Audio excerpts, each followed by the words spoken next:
Good morning, my brothers and sisters. Welcome to episode number 86 in the book of John. We're going to talk today about easing into the resurrection. Yesterday we were surprised in Scripture, and we found the thing that was crazy was the loyal obedience of death to the Creator's command when Lazarus was raised from the dead. There was no real argument, and when God speaks authoritatively, death has to answer faithfully. So death was charged in the story of let him go, let Lazarus go. But the people in the story are charged with grab hold of him, that is Jesus, have faith. So we're in this series that he's asking us to do about belief in the resurrection. So he's going to start with Lazarus. That's kind of the beta version. Then in just a few days, Jesus is going to be resurrected. And our whole faith, our whole Christianity relies on this. You can't be a Christian and not believe in the resurrection. It's the central core faith of all of them.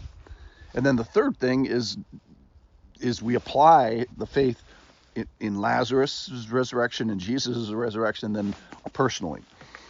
1 Corinthians 15:12 says, "Now if Christ is proclaimed as raised from the dead, how can some of you say that there is no resurrection of the dead? But if there is no resurrection of the dead, then not even Christ has been raised. And if Christ has not been raised, then our preaching is in vain and your faith is in vain." So he's telling you this is the core belief of Christianity. And then he goes on to say, hey, if that's true, if there's no resurrection, we are misrepresenting God, and we are to be the most pity people on the planet. All right, let's get to the real story. This is John chapter 11. Lazarus come out. The man who died came out. His hands and feet were bound with linen strips, and his face was wrapped with a cloth. Jesus said to them, "Unbind him and let him go." Then verse 45. Many of the Jews, therefore, who had come with Mary and had seen what he did, believed in him. But some of them went to the Pharisees and told them what Jesus had done. So the chief priests and the Pharisees gathered the council and said, "What are we to do? For this man performs many signs. If we let him go on like this, everyone will believe in him, and the Romans will come and take away both our place and our nation." So isn't it ironic that Jesus, who has death obey him, now faces rebellion, pushbacks from the chief priests, the Pharisees, and the gathered council? Now this council could have gone differently. They could have believed.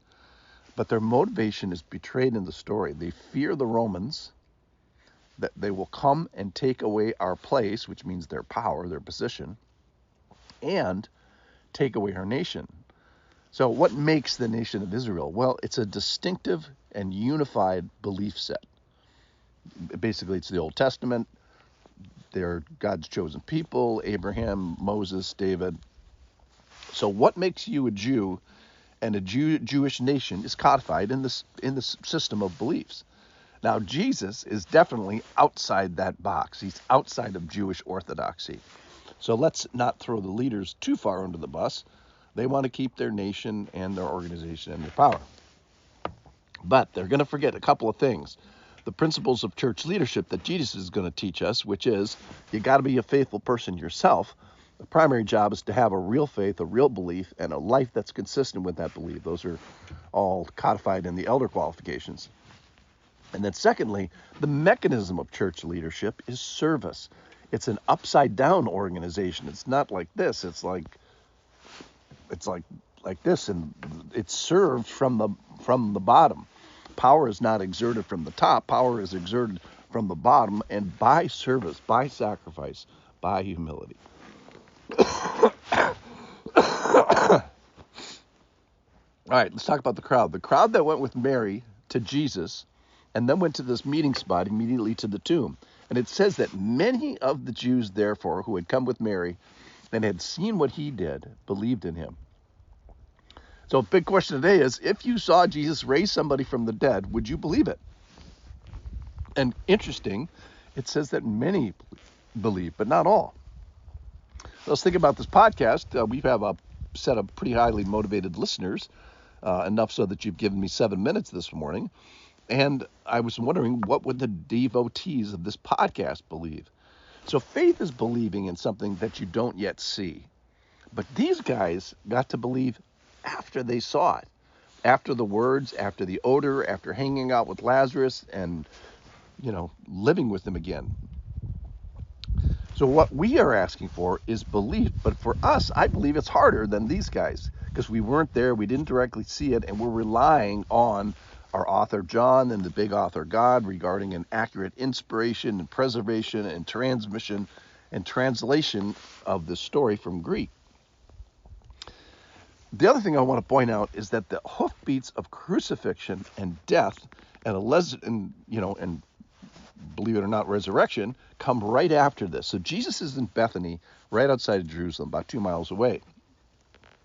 And when this story takes place, he never goes back home up to northern Israel. So shortly to follow this is the triumphal entry. It's almost next in Scripture. It's 2 or 3 paragraphs away. So we're on a fast track, ladies and gentlemen, to the Last Supper, the last teaching, the rest, the trials, the crucifixion, the suffering, death, and, wait for it, the resurrection.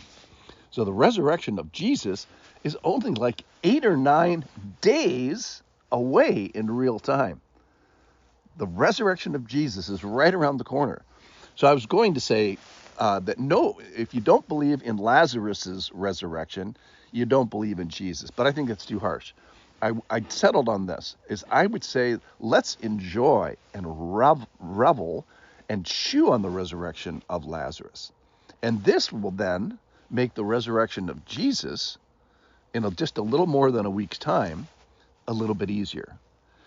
The critical verse is, I am the resurrection and the life. Whoever believes in me, though he die, yet shall he live. And everyone who lives and believes in me shall never die. And he says to Martha, do you believe this? And she says, yes, Lord, I believe that you're the Christ, the Son of God, who is coming into the world. So, ladies and gentlemen, let's believe in the resurrection of Jesus. It's critical.